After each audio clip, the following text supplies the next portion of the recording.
आपको समाचार भाग 2 के माध्यम से पहले ही सूचित किया जा चुका है कि माननीय वित्त मंत्री के बजट भाषण की प्रतियां हार्ड कॉपी के रूप में उपलब्ध कराई जाएगी।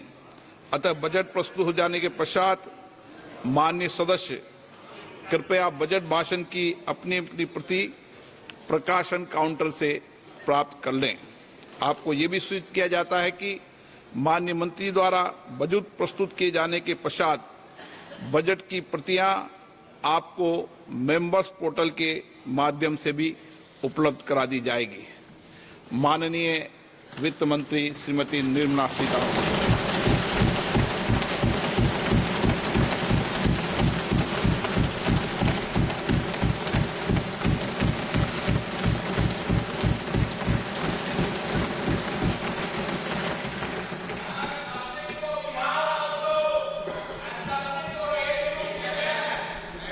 Honorable Speaker, I present the budget for 24-25. Introduction. The people of India have reposed their faith in the government led by Honorable Prime Minister Shri Narendra Modi and re-elected it for a historic third term under his leadership.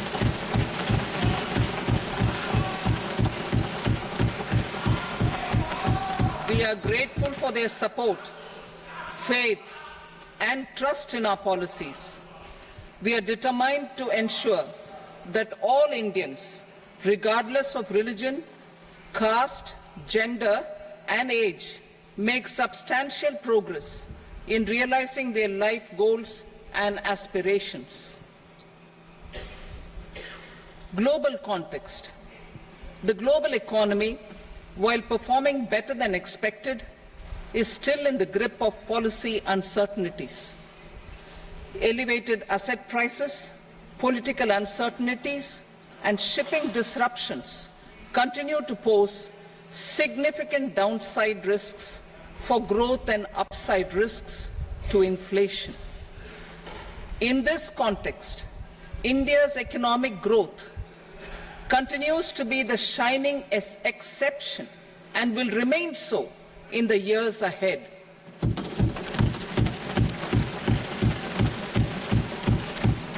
India's inflation continues to be low, stable, and moving towards the 4% target.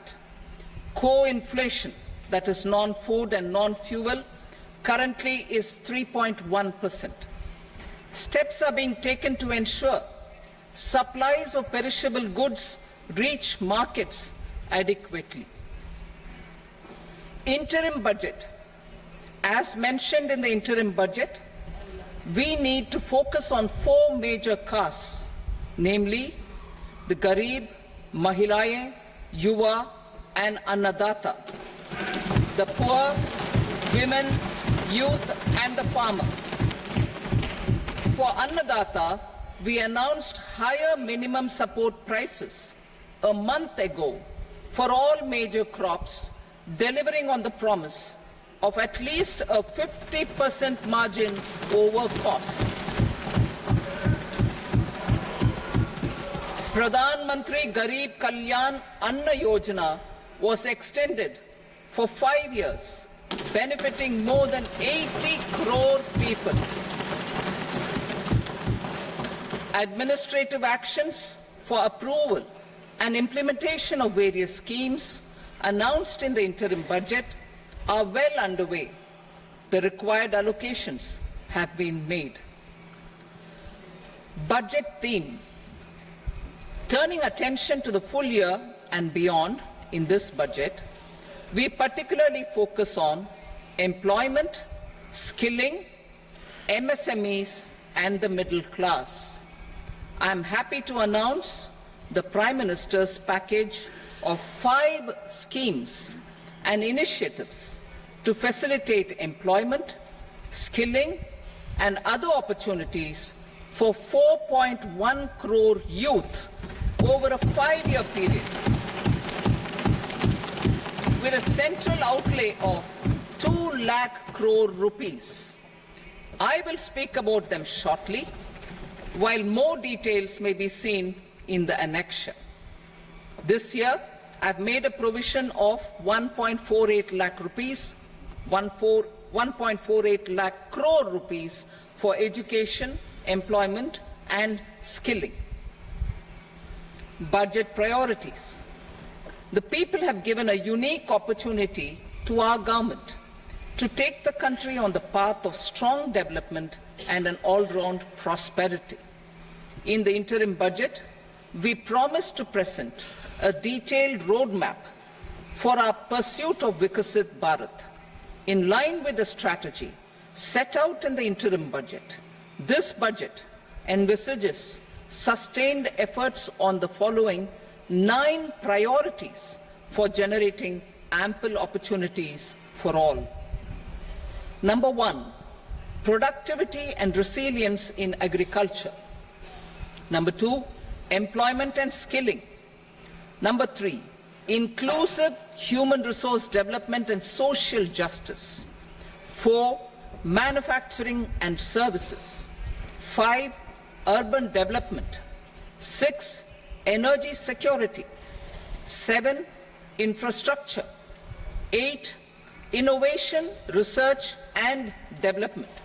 And 9, next generation reforms. Subsequent budgets will build on these and add more priorities and actions. A more detailed formulation will be carried out as part of the economic policy framework about which I will speak later in this speech. This budget details some of the specific actions to be initiated in the current year towards fulfillment of these priorities, with potential for transformative changes. The budget also covers some of the previously made announcements with intent to strengthen them and step up their implementation for expediting our journey towards the goal of Vikasit Bharat. Priority 1, productivity and resilience in agriculture. Transforming agricultural research. Our government will undertake a comprehensive review of the agricultural research setup to bring the focus on raising productivity and developing climate-resilient varieties. Funding will be provided in challenge mode, including to the private sector. Domain experts, both from the government and outside, will oversee the conduct of such research. Release of new varieties. New 109 high-yielding and climate-resilient varieties of 32 field and horticultural crops will be released for cultivation by farmers. Natural farming. In the next 2 years, 1 crore farmers across the country will be initiated into natural farming, supported by certification and branding. Implementation will be through scientific institutions and willing gram panchayats. 10,000 need-based bio-input resource centers will be established. Missions for pulses and oilseeds. For achieving self-sufficiency in pulses and oilseeds, we will strengthen their production, storage and marketing. As announced in the interim budget, a strategy is being put in place to achieve Atmanirbharta for oilseeds such as mustard, groundnut, sesame, soybean and sunflower. Vegetable production and supply chains. Large-scale clusters for vegetable production will be developed closer to major consumption centers. We will promote farmer-producer organizations, cooperatives and startups for vegetable supply chains, including for collection and storage and marketing. Digital public infrastructure for agriculture. Buoyed by the success of the pilot project, our government, in partnership with the states, will facilitate the implementation of the digital public infrastructure in agriculture for coverage of farmers and their lands in 3 years. During this year, digital crop survey for Kharif using the DPI will be taken up in 400 districts. The details of 6 crore farmers and their lands will be brought into the farmer and land registries. Further, the issuance of Jan Samarth based Kisan credit cards will be enabled in 5 states. Shrimp production and export. Financial support for setting up a network of nucleus breeding centers for shrimp brood stocks will be provided.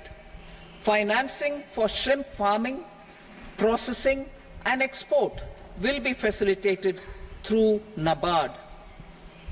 National cooperation policy. Our government will bring out a national cooperation policy for systematic, orderly and all-round development of the cooperative sector, fast-tracking growth of rural economy and generation of employment opportunities on a large scale will be the policy goal.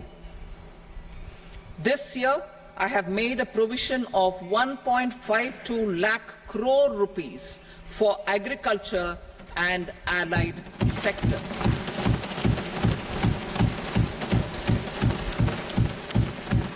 Priority 2, employment and skilling.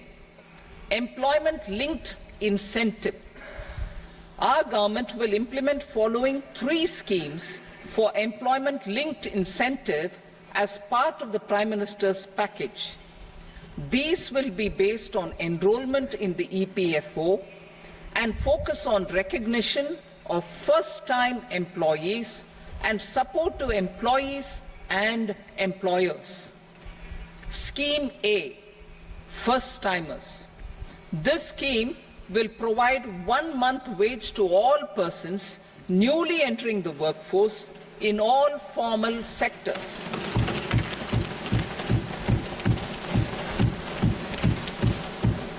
Direct benefit transfer of 1 month's salary in 3 installments to first-time employees as registered in the EPFO will be up to 15,000 rupees. The eligibility limit will be a salary of 1 lakh per month. The scheme is expected to benefit 210 lakh youths.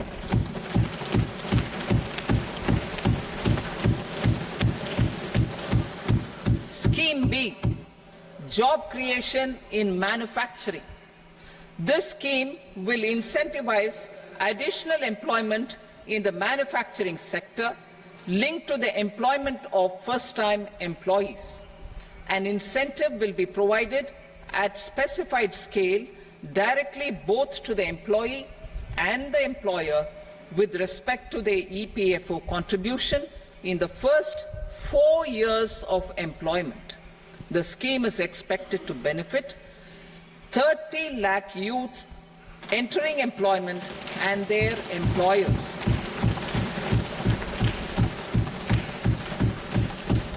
Scheme C, support to employers. This employer-focused scheme will cover additional employment in all sectors. All additional employment within a salary of 1 lakh rupee per month will be counted.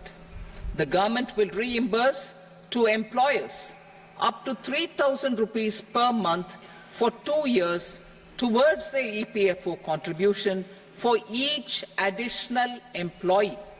The scheme is expected to incentivize additional employment of 50 lakh persons.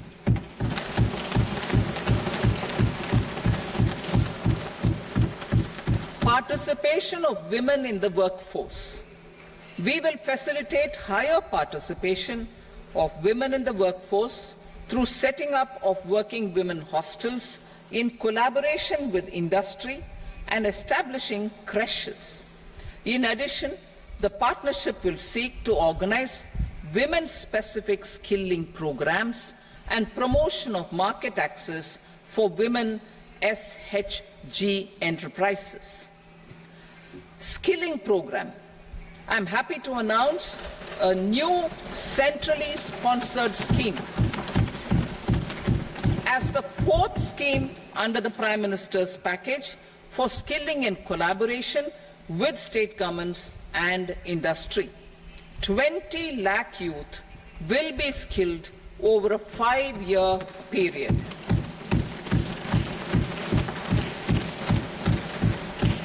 $1,000 industrial training institutes will be upgraded in hub and spoke arrangements with outcome orientation.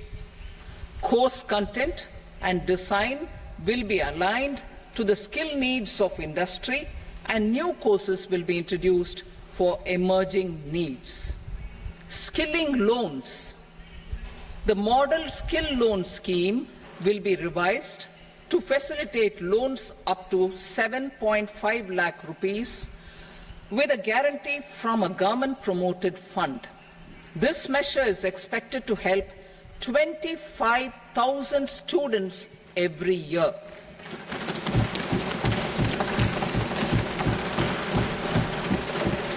Education loans.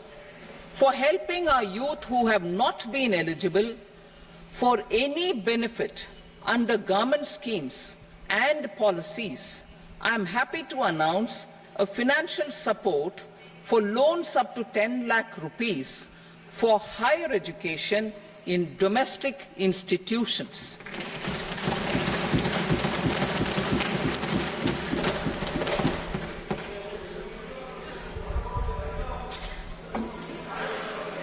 E-vouchers for this purpose.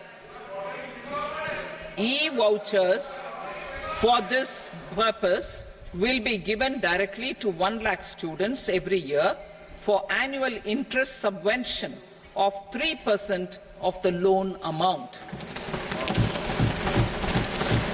Priority 3, inclusive human resource development and social justice. Saturation approach.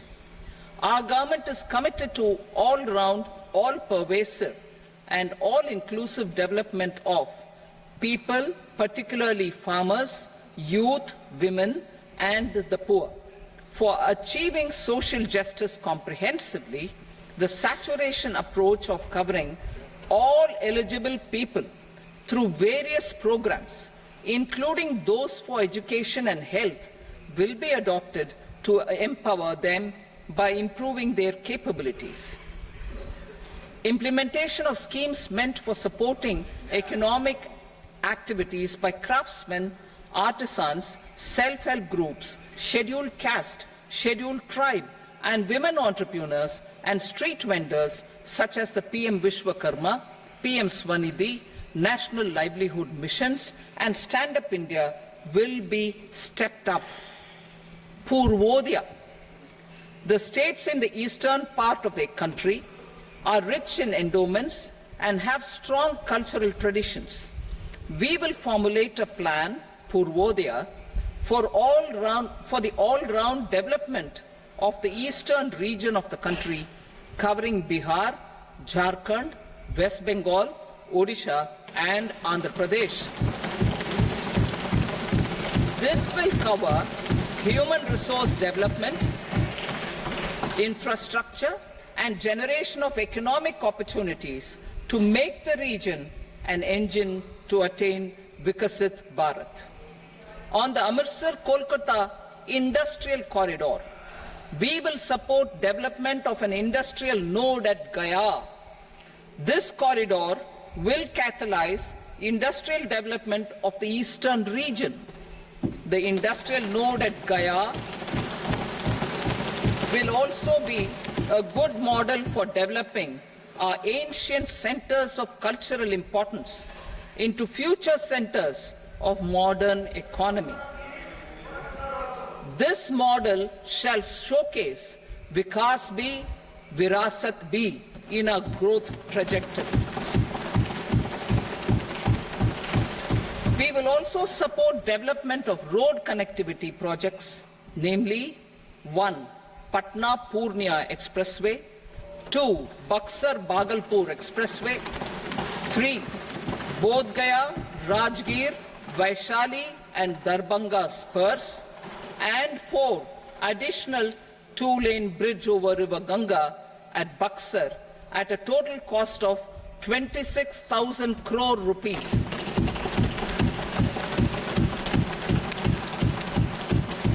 Power projects, including setting up of a new 2,400 megawatt power plant at Pir Painti, will be taken up at a cost of 21,400 crore rupees.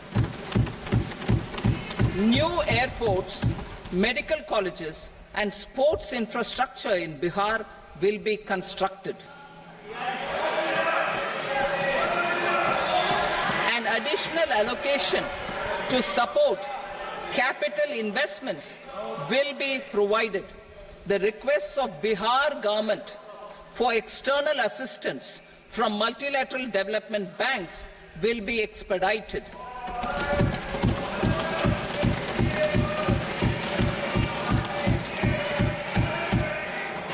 Andhra Pradesh Reorganization Act. Our government has made concerted efforts to fulfill the commitments in Andhra Pradesh Reorganization Act.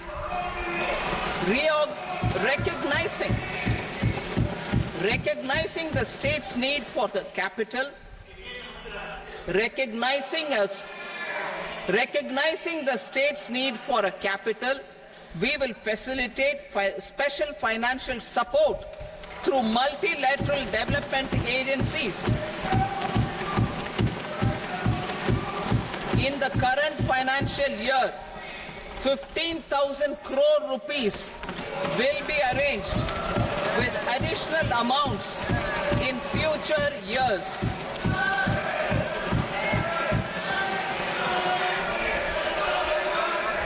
Our government is fully committed to financing and early completion of the Polavaram irrigation project, which is the lifeline for Andhra Pradesh and its farmers.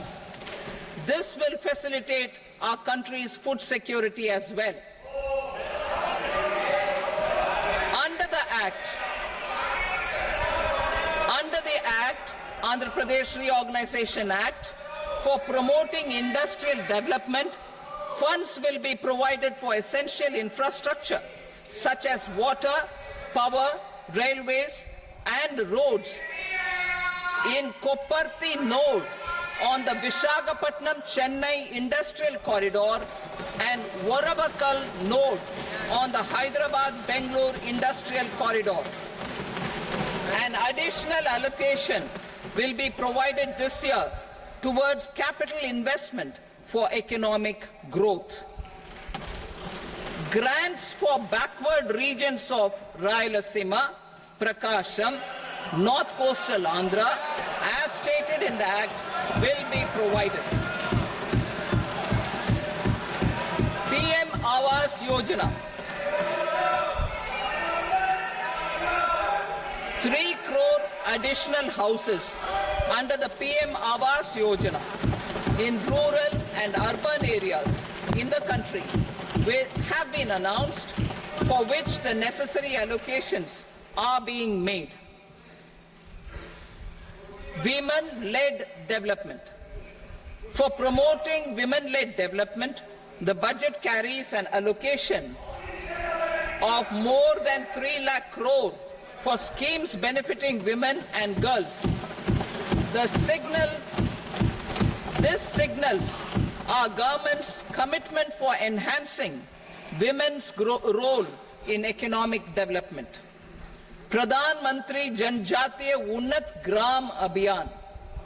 For improving the socio-economic condition of tribal communities, we will launch the Pradhan Mantri Janjatiya Unnat Gram Abhiyan by adopting saturation coverage for tribal families in tribal majority villages and aspirational districts.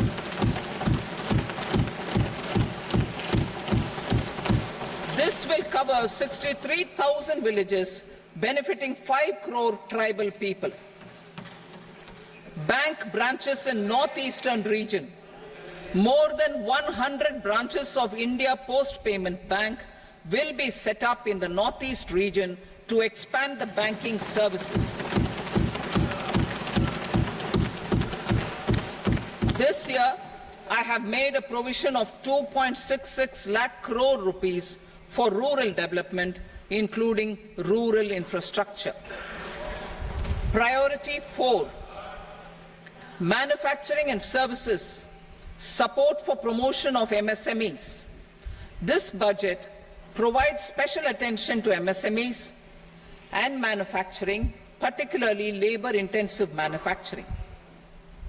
We have formulated a package covering financing, regulatory changes, and technology support for MSMEs to help them grow and also compete globally, as mentioned in the interim budget.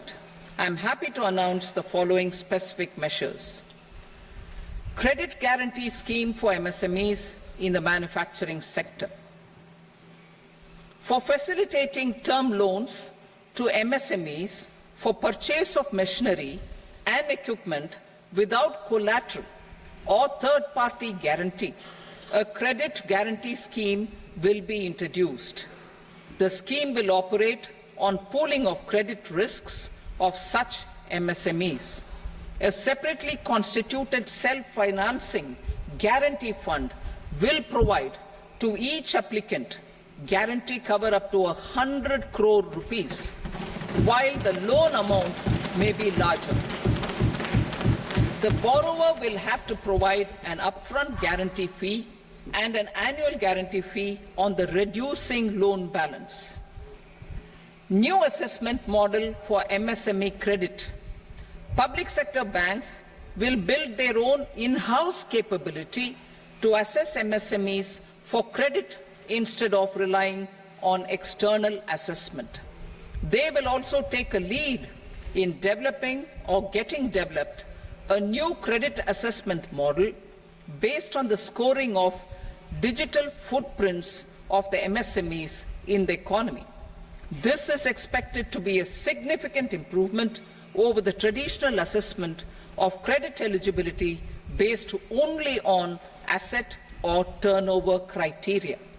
That will also cover MSMEs without a formal accounting system. Credit support to MSMEs during stress period.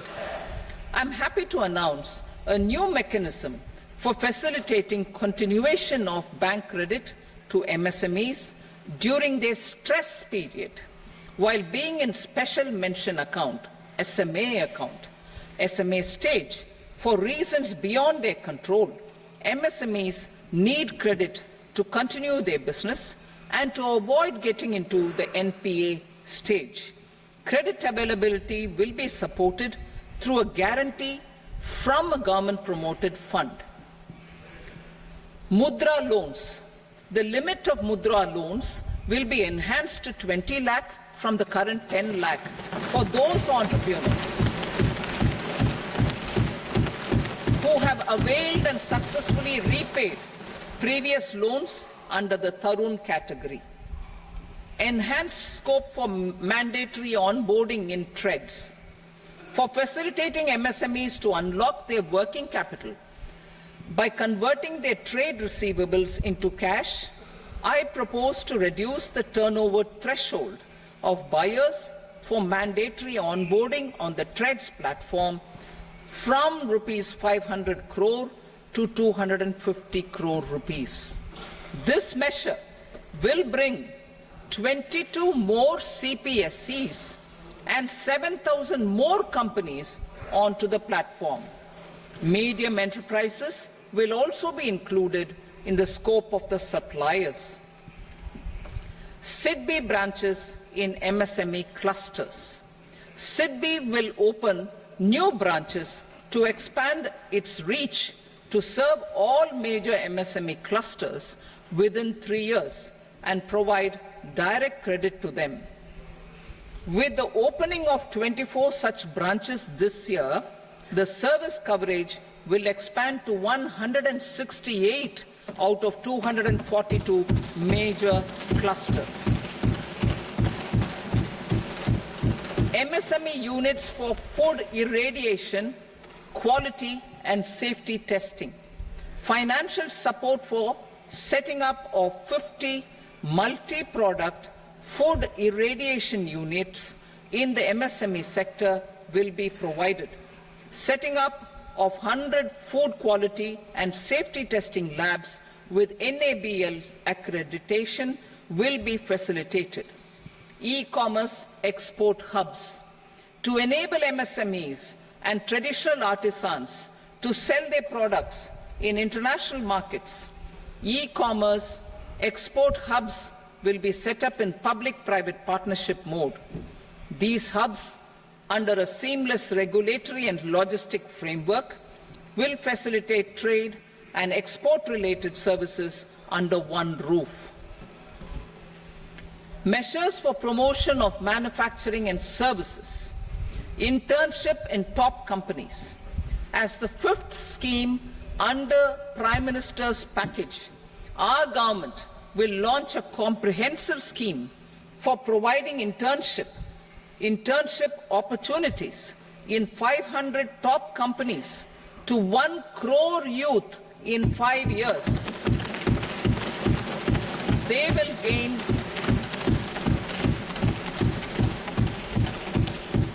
will gain exposure for 12 months to real-life business environment, varied professions and employment opportunities. An internship allowance of 5,000 per month, 5,000 rupees per month, along with a one-time assistance of 6,000 rupees will be provided. Companies will be expected to bear the training cost and 10% of their internship cost from their CSR funds. Industrial parks. Our government will facilitate development of investment-ready, plug-and-play industrial parks with complete infrastructure in or near 100 cities in partnership with the states and private sector by better using town planning schemes. 12 industrial parks under the National Industrial Corridor Development Programme also will be sanctioned.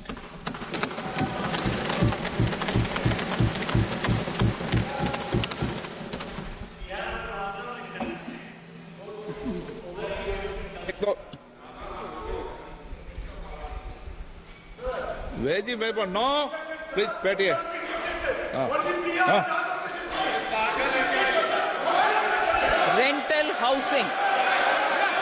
Rental housing with dormitory type accommodation for industrial workers will be, just 1 minute. Rental housing, I repeat, rental housing with dormitory type accommodation for industrial workers will be facilitated in PPP mode with VGF support and commitment from anchor industries. Shipping industry, ownership, leasing and flagging reforms will be implemented to improve the share of Indian shipping industry and generate more employment. Critical mineral mission. We will set up a critical mineral mission for domestic production, recycling of critical minerals and overseas acquisition of critical mineral assets. Its mandate will include technology development, skilled workforce, extended producer responsibility framework and a suitable financing mechanism. Offshore mining of minerals. Our government will launch the auction of the first tranche of offshore blocks for mining, building on the exploration already carried out. Digital public infrastructure applications.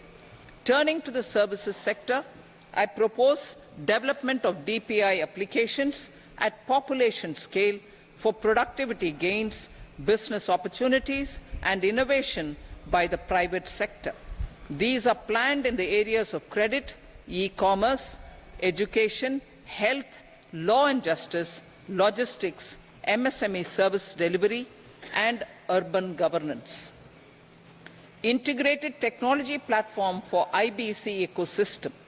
An integrated technology platform will be set up for improving the outcomes under the Insolvency Bankruptcy Code for achieving consistency, transparency, timely processing and better oversight for all stakeholders. Voluntary closure of LLPs. The services of the Centre for Processing Accelerated Corporate Exit, CPACE, will be extended for voluntary closure of LLPs to reduce the closure times. National Company Law Tribunals. The IBC has resolved more than 1,000 companies, resulting in direct recovery of 3.3 lakh crore to creditors. 3.3 lakh crore rupees to creditors. In addition, 28,000 cases involving over 10 lakh crore rupees have been disposed of even prior to admission. Appropriate changes to the IBC, reforms and strengthening of the tribunal and appellate tribunals will be initiated to speed up insolvency resolution. Additional tribunals will be established. Out of those, some will be notified to decide cases exclusively under the Companies Act. Debt recovery. Steps for reforming and strengthening debt recovery tribunals will be taken. Additional tribunals will be established to speed up recovery. Priority 5, urban development. Cities as growth hubs. Working with states, our government will facilitate development of cities as growth hubs. This will be achieved through economic and transit planning and orderly development of peri-urban areas utilizing town planning schemes. Creative redevelopment of cities. For creative brownfield redevelopment of existing cities with a transformative impact, our government will formulate a framework for enabling policies, market-based mechanisms and regulation. Transit-oriented development. Transit-oriented development plans for 14 large cities with a population above 30 lakh will be formulated, along with an implementation and financing strategy. Urban housing. Under the PM Awas Yojana, Urban 2.0, housing needs of 1 crore urban poor and middle class families will be addressed with an investment of 10 lakh crore rupees. This will include the central assistance of 2.2 lakh crore rupees in the next 5 years. A provision of interest subsidy to facilitate loans at affordable rates is also envisaged. In addition, enabling policies and regulations for efficient and transparent rental housing markets with enhanced availability will also be put in place. Water supply and sanitation. In partnership with state governments and multilateral development banks, we will promote water supply, sewage treatments and solid waste management projects and services for 100 large cities through bankable projects. These projects will also envisage use of treated water for irrigation and filling up of tanks in nearby areas. Street markets. Building on the success of PM Swanidhi scheme in transforming the lives of street vendors, our government envisions a scheme to support each year over the next 5 years the development of 100 weekly hearts or street food hubs in select cities. Stamp duty. We will encourage states which continue to charge high stamp duty to moderate the rates for all and also consider further lowering duties for properties purchased by women. This reform will be made an essential component of urban development schemes. Priority 6, energy security, energy transition. In the interim budget, I had announced our strategy to sustain high and more resource-efficient economic growth, along with the energy security in terms of availability, accessibility, and affordability. We will bring out a policy document on appropriate energy transition pathways that balances the imperatives of employment, growth, and environmental sustainability. PM Surya Ghar Muft Bijli Yojana. PM Surya Ghar Muft Bijli Yojana. In line with the announcement in the interim budget,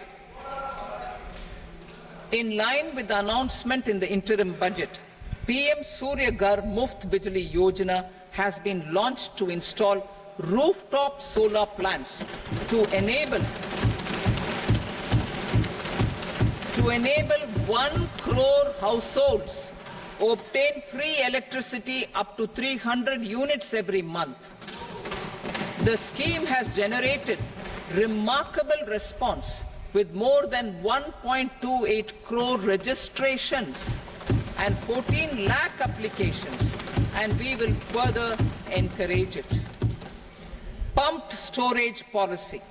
A policy for promoting pumped storage projects will be brought out for electricity storage and facilitating smooth integration of the growing share of renewable energy with its variable and intermittent nature in the overall energy mix. Research and development of small and modular nuclear reactors. Nuclear energy is expected to form a very significant part of the energy mix for Vikasit Bharat. Towards that pursuit, our government will partner with the private sector for 1. Setting up Bharat Small Reactors, 2. Research and development of Bharat Small Modular Reactor, and 3. Research and development of newer technologies for nuclear energy. The R&D funding announced in the interim budget will be made available for this sector also. Advanced ultra supercritical thermal power plants. The development of indigenous technology for advanced ultra supercritical thermal power plants with much higher efficiency has been completed. A joint venture between NTPC and BHEL will set up a full-scale 800 megawatt commercial plant using AUSC technology. The government will provide the required fiscal support. Moving forward, development of indigenous capacity for the production of high-grade steel and other advanced metallurgy materials for these plants will result in strong spin-off benefits for the economy. Roadmap for hard-to-abate industries. A roadmap for moving the hard-to-abate industries from energy efficiency targets to emission targets will be formulated. Appropriate regulations for transition of these industries from the current perform, achieve and trade mode to Indian carbon market mode will be put in place. Support to traditional micro and small industries. An investment grade energy audit of traditional micro and small industries in 60 clusters, including brass and ceramic, will be facilitated. Financial support will be provided for shifting them to cleaner forms of energy and implementation of energy efficiency measures. The scheme will be replicated in another 100 clusters in the next phase. Priority 7, infrastructure investment by central government. Significant investment the central government has made over the years in building and improving infrastructure. has had a strong multiplier effect on the economy. We will endeavour to maintain strong fiscal support for infrastructure over the next 5 years in conjunction with imperatives of other priorities and fiscal consolidation. This year, I have provided 11,11,111 crore rupees for capital expenditure. This would be 3.4% of our GDP. Infrastructure investment by state governments. We will encourage states to provide support of similar scale for infrastructure, subject to their development priorities. A provision of 1.5 lakh crore rupees for long-term interest-free loans have been made this year also to support the states in their resource allocation. Private investment in infrastructure. Investment in infrastructure by private sector will be promoted through viability gap funding and enabling policies and regulations. A market-based financing framework will be brought out. Pradhan Mantri Gram Sadak Yojana. Phase 4 of the PMGSY will be launched to provide all-weather connectivity to 25,000 rural habitations which have become eligible in view of their population increase. Irrigation and flood mitigation. Bihar has frequently suffered from floods, many of them originating outside the country. Plans to build flood control structures in Nepal are yet to progress. Our government, through the Accelerated Irrigation Benefit Program and other sources, will provide financial support for projects with estimated cost of 11,500 crore rupees, such as the Kosi-Michi intra-state link and 20 other ongoing and new schemes, including barrages, river pollution abatement and irrigation projects.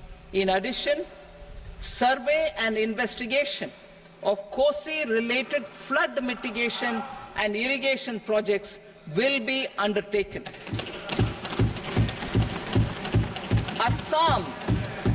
Assam grapples with floods every year by the Brahmaputra River and its tributaries originating outside India. We will provide assistance to Assam for flood management and related projects.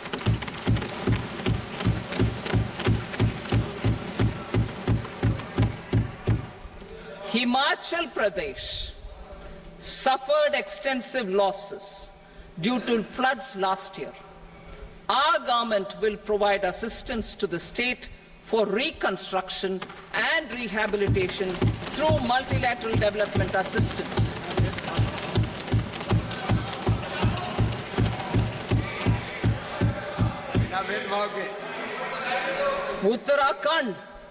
Uttarakhand too suffered losses due to cloudbursts and massive landslides. We will provide assistance to the state. Recently, Sikkim witnessed devastating flash floods and landslides that wreaked havoc across the state.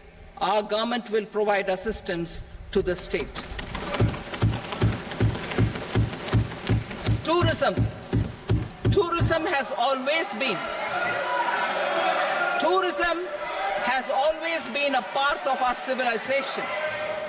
Our efforts in positioning India as a global tourist destination will also create jobs, stimulate investments, and unlock economic opportunities for other sectors. In addition to the measures outlined in the interim budget, I propose the following measures. Vishnupad Temple at Gaya and Mahabodhi Temple at Bodh Gaya in Bihar are of immense spiritual significance. comprehensive development of Vishnupad temple corridor and Mahabodhi temple corridor will be supported, modeled on the successful Kashi Vishwanath temple corridor to transform them into world-class pilgrim and tourist destinations. Rajgir holds immense religious significance for Hindus, Buddhists and Jains. The 20th Tirthankara Muniswarata temple in the Jain temple complex is ancient. The Saptarishi or the 7 hot springs form a warm water Brahmkund that is sacred. A comprehensive development initiative for Rajgir will be undertaken. Our government will support the development of Nalanda as a tourist center, besides reviving Nalanda University to its glorious stature. Odisha's scenic beauty, temples, monuments, craftsmanship, wildlife sanctuaries, natural landscapes and pristine beaches make it an ultimate tourism destination.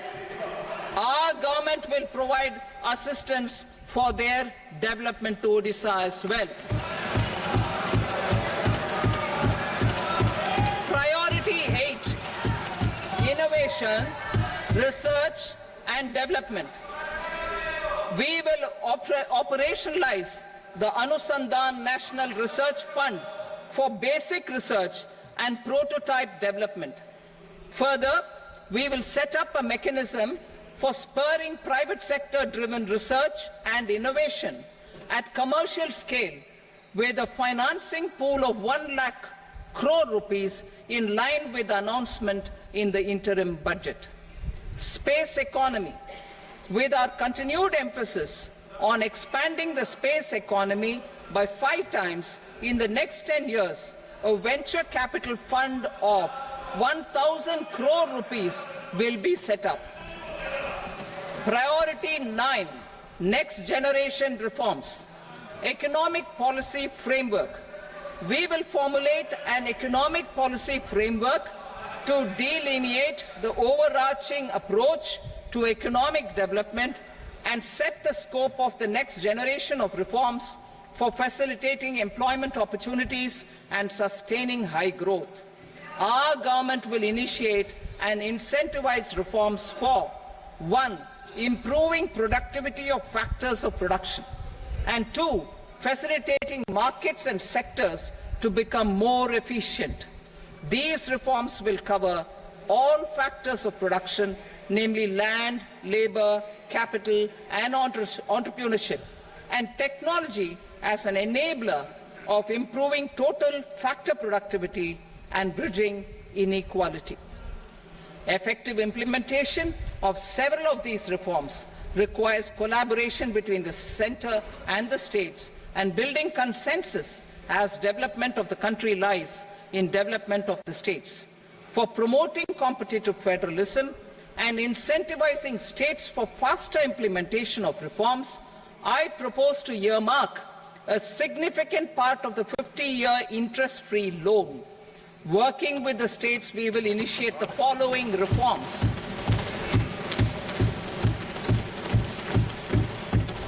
Land-related reforms and actions, both in the rural and urban areas, will cover land administration, will cover 1. Land administration, planning and management, and 2. Urban planning usage and building bylaws. These will be incentivized for completion within the next 3 years through appropriate fiscal support. Rural land-related actions. Rural land-related actions will include 1. Assignment of unique land parcel identification number, UL PIN, or Bhu Aadhaar for all lands. 2. Digitization of cadastral maps. 3. Survey of subdivisions, survey of map subdivisions as per current ownership. 4. establishment of land registry, and 5, linking to the farmers registry. These actions will also facilitate credit flow and other agricultural services. Urban land related actions. Land records in urban areas will be digitized with GIS mapping. An IT-based system for property record administration, updating and tax administration will be established. These will also facilitate improving the financial position of urban local bodies. Labour-related reforms. Services to labour. Our government will facilitate the provision of a wide array of services to labour, including those for employment and skilling. A comprehensive integration of e-Shram portal with other portals will facilitate such one-stop solution. Open architecture databases for the rapidly changing labour market, skill requirements and available job roles, and a mechanism to connect job aspirants with potential employers and skill providers will be covered in these services. Shram Suvidha and Samadhan portal. Shram Suvidha and Samadhan portal will be revamped to enhance ease of compliance for industry and trade. Capital and entrepreneurship related reforms. Financial sector vision and strategy. For meeting financing needs of the economy, our government will bring out a financial sector vision and strategy document to prepare the sector in terms of size, capacity and skills. This will set the agenda for the next 5 years and guide the work of the government, regulators, financial institutions and market participants. Taxonomy for climate finance. We will develop taxonomy for climate finance for enhancing the availability of capital for climate adaptation and mitigation. This will support achievement of the country's climate commitments and green transition. Variable capital company structure. We will seek the required legislative approval for providing an efficient and flexible mode for financing leasing of aircrafts and ships and pooled funds of private equity through a variable company structure. Foreign direct investments and overseas investment. The rules and regulations for foreign direct investment and overseas investments will be simplified to 1. Facilitate foreign direct investments, 2. Nudge prioritization, and 3. Promote opportunities for using Indian rupee as a currency for overseas investment. NPS Vatsalya. NPS Vatsalya, a plan for contribution by parents and guardians for minors, will be started.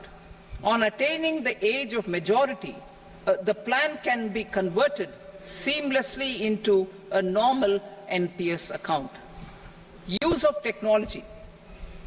We have successfully used technology for improving productivity and bridging inequality in our economy during the past 10 years. Public investment in digital infrastructure and innovations by the private sector have helped in improving access of all citizens, particularly the common people, to market resources, education, health and services. We will step up adoption of technology towards digitalization of the economy. Ease of doing business. For enhancing ease of doing business, we are already working on the Jan Vishwas Bill 2.0. Further, states will be incentivized for implementation of the business reforms, action plans and digitalization. Data and statistics. For improving data governance, collection, processing and management of data and statistics, different sectoral databases, including those established under the Digital India Mission, will be utilized with active use of technology tools. New pension scheme. The committee to review the NPS has made considerable progress in its work. I am happy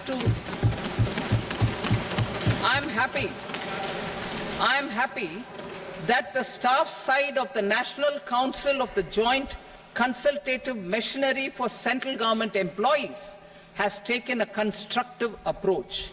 A solution will be evolved which addresses the relevant issues while maintaining fiscal prudence to protect the common citizens. Budget estimates for 24-25. For the year 24-25, total receipts other than borrowings and the total expenditure are estimated at 32.07 lakh crore rupees and 48.21 lakh crore rupees respectively. The net tax receipts are estimated at 25.83 lakh crore rupees. The fiscal deficit is estimated at 4.9% of the GDP. The gross and the net market borrowings through dated securities during 24-25 are estimated at 14.01 lakh crore rupees and 11.63 lakh crore rupees respectively. Both will be less than that in 23-24. The fiscal consolidation path announced by me in 2021 has served our economy very well, and we aim to reach the deficit below 4.5% next year. The government is committed to staying the course. From 2026-27 onwards, our endeavour will be to keep the fiscal deficit each year such that the central government's debt will be on a declining path as percentage of GDP. I will now move to Part B.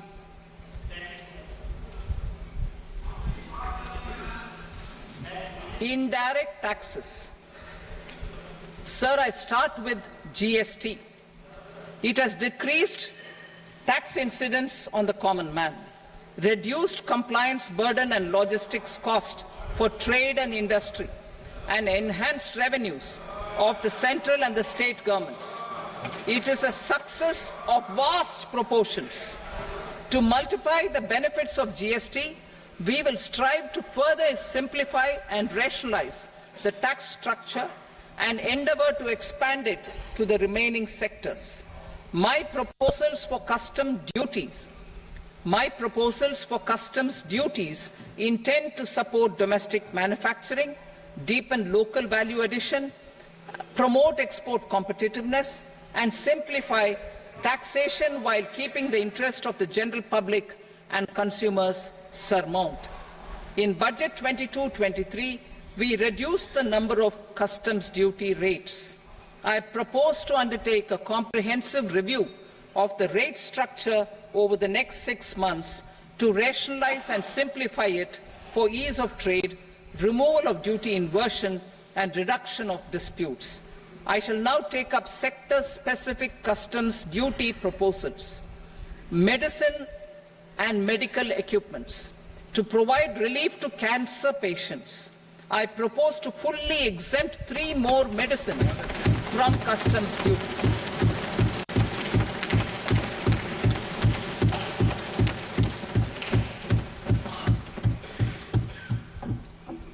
I also propose changes in the BCD on X-ray tubes and flat panel detectors for use in medical X-ray machines under the phased manufacturing program so as to synchronize them with the domestic capacity addition. Mobile phone and related parts. With a 3-fold increase in domestic production and almost a 100-fold jump in exports of mobile phones over the last 6 years, the Indian mobile industry has matured. In the interest of consumers, I now propose to reduce the BCD on mobile phone, mobile PCBA and mobile charger to 15%. Critical minerals.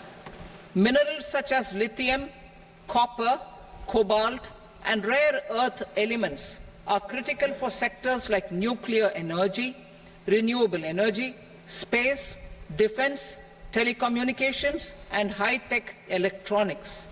I propose to fully exempt customs duties on 25 critical minerals and reduce BCD on 2 of them. This will provide a major fillip to the processing and refining of such minerals and help secure their availability for these strategic and important sectors. Solar energy. Energy transition is critical in the fight against climate change. To support energy transition, I propose to expand the list of exempted capital goods for use in the manufacture of solar cells and panels in the country. Further, in view of sufficient domestic manufacturing capacity of solar gas, glass and tinned copper interconnect, I propose not to extend the exemption of custom duties provided to them. Marine products. India's seafood exports in the last financial year touched an all-time high of more than 60,000 crores of rupees. Frozen shrimp accounted for about 2/3 of these exports. To enhance their competitiveness, I propose to reduce BCD on certain broodstock, polychaete worms, shrimp and fish feed to 5%. I also propose to exempt customs duty on various inputs for manufacture of shrimp and fish feed. Leather and textile.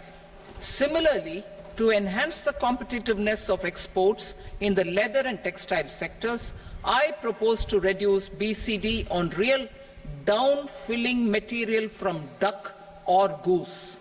I am also making additions to the list of exempted goods for manufacture of leather and textile garments, footwear and other leather articles for export. To rectify inversion in duty, I propose to reduce BCD subject to conditions on methylene diphenyl diisocyanate MDI for manufacture of spandex yarn from 7.5 to 5%. Furthermore, the export duty structure on raw hides, skin and leather is proposed to be simplified and rationalized. Precious metals. To enhance domestic value addition in gold and precious metal jewelry in the country, I propose to reduce customs duties on gold and silver to 6% and that of platinum to 6.4%. Other metals. Steel and copper are important raw materials. To reduce their cost of production, I propose to remove the BCD on ferronickel and blister copper. I am also continuing with nil BCD on ferrous scrap and nickel cathode and concessional BCD of 2.5% on copper scrap. Electronics. To increase value addition in the domestic electronics industry, I propose to remove the BCD subject to conditions on oxygen-free copper for manufacture of resistors. I also propose to exempt certain parts for manufacture of connectors. Chemicals and petrochemicals. To support existing and new capacities in the pipeline, I propose to increase the BCD on ammonium nitrate from 7.5% to 10%. Plastics. PVC flex banners are non-biodegradable and hazardous for environment and health. To curb their imports, I propose to raise the BCD on them from 10 to 25%. Telecommunication equipment. To incentivize domestic manufacturing, I propose to increase the BCD from 10 to 15% on PCBA of specified telecom equipment. Trade facilitation. To promote domestic aviation and boat and ship MRO, I propose to extend the period for export of goods imported for repairs from 6 months to 1 year. I'll read that again. To promote domestic aviation and boat and ship maintenance, repair and operations, I propose to extend the period for export of goods imported for repairs from 6 months to 1 year. In the same vein, I propose to extend the time limit for re-import of goods for repairs under warranty from 3 to 5 years. I now move to direct taxes. We will continue our efforts to simplify taxes, improve taxpayer services, provide tax certainty, and reduce litigation while enhancing revenues for funding the development and welfare schemes of the government. It has been our endeavour to simplify taxation. We have taken a number of measures in the last few years, including introduction of simplified tax regimes without exemptions and deductions for corporate tax and for personal income tax. This has been appreciated by taxpayers. 58% of corporate tax came from the simplified tax regime in the financial year 22-23. Similarly, as per data available till now, for the last fiscal, more than 2/3 have availed the new personal income tax regime. Comprehensive review of the Income Tax Act. I am now announcing a comprehensive review of the Income Tax Act 1961. The purpose is to make the Act concise, lucid, easy to read and understand. This will reduce disputes and litigation, thereby providing tax certainty to the taxpayers. I will also bring down the demand embroiled in litigation. It is proposed to be completed in 6 months. A beginning is being made in the finance bill by simplifying the tax regime for charities, tedious rate structures, provisions of reassessment and such provisions, and capital gains taxation. Simplification for charities and tedious. Two tax exemption regimes. The two tax exemption regimes for charities are proposed to be merged into one. The 5% tedious rate on many payments is being merged into the 2% tedious rate, and the 20% tedious rate on repurchase of units by mutual funds or UTI is being withdrawn. Tedious rate on e-commerce operators is proposed to be reduced from 1 to 0.1%. Moreover, credit of TCS is proposed to be given in the TDS to be deducted on salary. Further, I propose to decriminalize delay for payment of TDS up to the due date of filing statement for the same. I also plan to provide a standard operating procedure for TDS defaults and simplify and rationalize the compounding guidelines for such defaults. Simplification of reassessment. I propose to thoroughly simplify the provisions for reopening and reassessment. An assessment hereinafter can be reopened beyond 3 years from the end of the assessment year only if the escaped income is 50 lakh rupees or more, up to a maximum period of 5 years from the end of the assessment year. Even in such cases, a time limit of 6 years before the year of the search, as against the existing time limit of 10 years, is being proposed. This will reduce tax uncertainty and disputes. Simplification and rationalization of capital gains.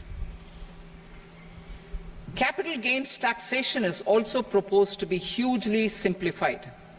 Short-term gains on certain financial assets shall henceforth attract a tax rate of 20%, while that on all other financial assets and all non-financial assets shall continue to attract the applicable tax rate. Long-term gains on all financial and non-financial assets, on the other hand, will attract a tax rate of 12.5%. For the benefit of the lower and the middle income classes, I propose to increase the limit of exemption of capital gains on certain financial assets to 1.25 lakh rupees per year. Listed financial assets held for more than a year will be classified as long-term, while unlisted financial assets and all non-financial assets will have to be held for at least 2 years to be classified as long-term. Unlisted bonds and debentures, debt mutual funds and market-linked debentures, irrespective of holding period, however, will attract tax on capital gains at applicable rates. Taxpayer services. All the major taxpayer services under GST and most services under customs and income tax have been digitalized. All remaining services of customs and income tax, including rectification and order giving effect to appellate orders, shall be digitalized and made paperless over the next 2 years. Litigation and appeals. While our concerted efforts to reduce pendency of appeals at various appellate fora are beginning to show good results, it will continue to engage our highest attention. To dispose of the backlog of first appeals, I plan to deploy more officers to hear and decide such appeals, especially those with large tax effect. For resolution of certain income tax disputes pending in appeal, I am also proposing Vivad Se Vishwas Scheme 2024. Further, I propose to increase monetary limits for filing appeals related to direct taxes, excise and service tax in the tax tribunals, high courts and Supreme Court to 60 lakh rupees, 2 crore rupees and 5 crore respectively. With a view to reduce litigation and provide certainty in international taxation, we will expand the scope of safe harbour rules and make them more attractive. We will also streamline the transfer pricing assessment procedure. Employment and investment. I have a few proposals to promote investment and foster employment. First of all, to bolster the Indian startup ecosystem, boost the entrepreneurial spirit, and to support innovation, I propose to abolish the so-called angel tax for all classes of investors. Second, there is tremendous potential for cruise tourism in India. To give a fillip to this employment-generating industry, I am proposing a simpler tax regime for foreign shipping companies operating domestic cruises in the country.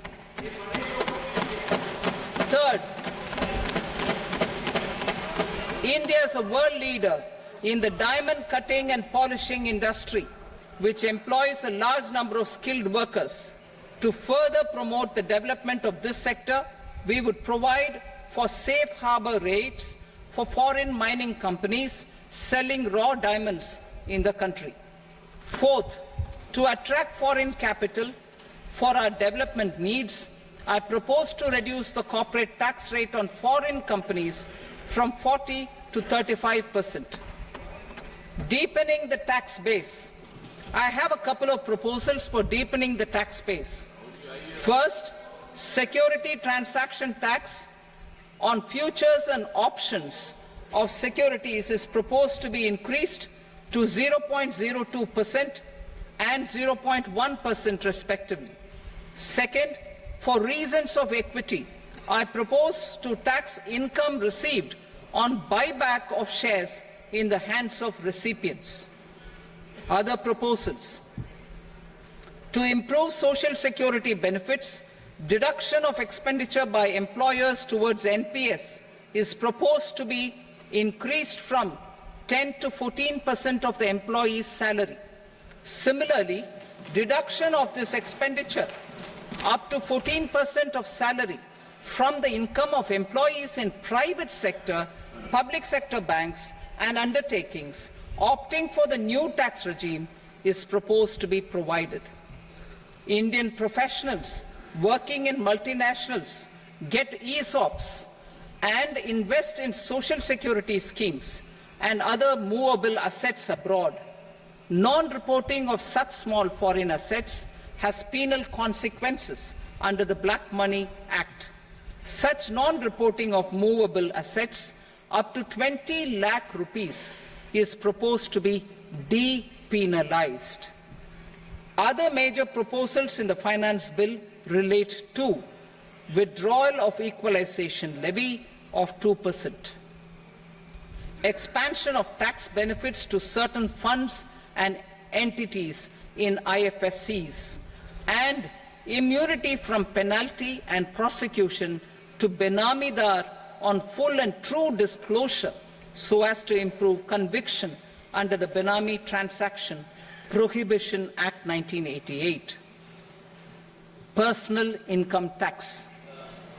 Coming to personal income tax rates, I have two announcements to make for those opting for the new tax regime. First, the standard deduction for salaried employees is proposed to be increased from 50,000 to 75,000 rupees.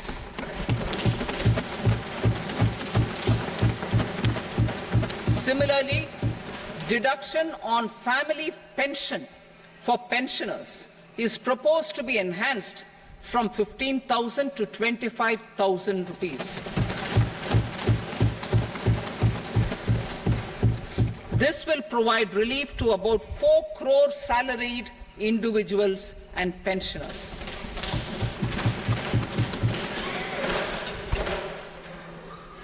Second, in the new tax regime, the tax rate structure is proposed to be revised as follows: 0 to 3 lakh rupees, nil; 3 to 7 lakh rupees, 5%; 7 to 10 lakh rupees, 10%; 10 to 12 lakh rupees, 15%; 12 to 15 lakh rupees, 20%; and above 15 lakh rupees, 30%.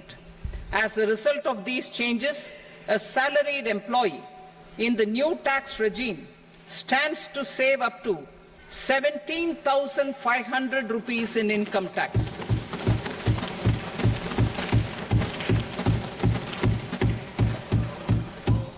Apart from these, I am also making some other changes as given in the annexure. As a result of these proposals, revenue of about 37,000 crore, that is 29,000 crore in direct taxes and 8,000 crore in indirect taxes, will be foregone, while revenue of about 30,000 crore rupees will be additionally mobilized. Thus, the total revenue foregone is about 7,000 crores annually. Mr. Speaker, sir, with this, I commend the budget to this august House. Jai Hind.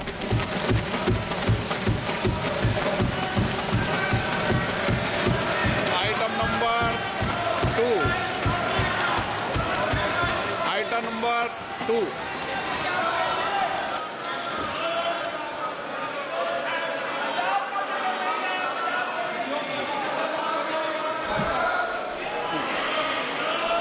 Sir, with your permission, I rise to lay on the table the following statements under Section 3 of the Fiscal Responsibility and Budget Management, FRBM Act 2003, Medium-Term Fiscal Policy cum Fiscal Policy Strategy Statement and Macroeconomic Framework Statement.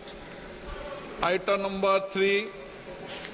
Sir, with your permission, I rise to move for leave to introduce the Finance Number 2 Bill 2024.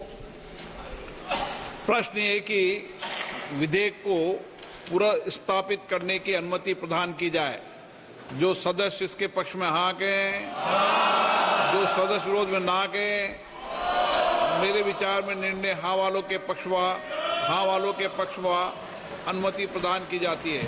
माननीय मंत्री जी, अब विधेयक पूरा स्थापित करें। Sir, I introduce the bill. Item number 4, The Union Territory of Jammu and Kashmir budget. Sir, I rise to present a statement, Hindi and English versions, of the estimated receipts and expenditure of the Union Territory of Jammu Kashmir for the year 24-25. सभा की कार्रवाई कल बुधवार दिनांक 24 जुलाई 2024 को प्राप्त 11 बजे तक के लिए स्थगित की जाती है।